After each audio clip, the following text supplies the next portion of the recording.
আমি জানি না ওনার এই ঋণ আমি কখনো শোধ করতে পারবো কিনা, হয়তো হবে না।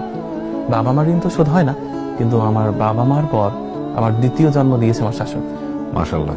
সারা পৃথিবীর মানুষ ওনাকে ধিক্কার দিয়েছে যে একে দিয়ে কিছু হবে না, তোমার জামাই ব্যাংকের ম্যানেজার ছিল, ছেড়ে দিয়ে এখন মাঠে মাঠে ঘুরে বেড়াবে। এটা কোনো কথা হলো? কন্টেন্ট ক্রিয়েটর সারা দুনিয়ায় সবাই আছে, এটা কিছু হলো? এটা কোনো পেশা? এর কোনো ভবিষ্যৎ আছে? এর কোনো ফিউচার আছে? কিচ্ছু নাই। তখনও আপনি ভিডিও বানান না? না। বানান কি? আচ্ছা।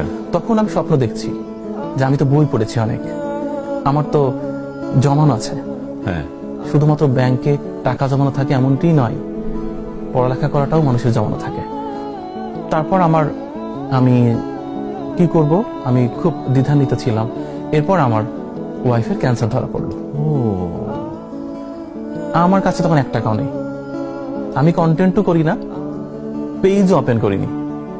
আমার ওয়াইফের ক্যান্সার ধরা পড়লো ওকে।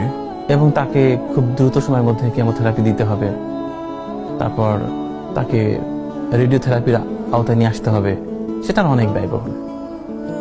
তো তখন আমার শাশুড়ি বলল যে এটা তো তোমার চিন্তা করার দরকার নেই, ওর ক্যান্সার ধরা পড়েছে, ও ক্যান্সার পজিটিভ, সেটা আমি দেখব। তুমি যে কারণে তোমার যে তৃষ্ণাটা তুমি সেটা মেটাও।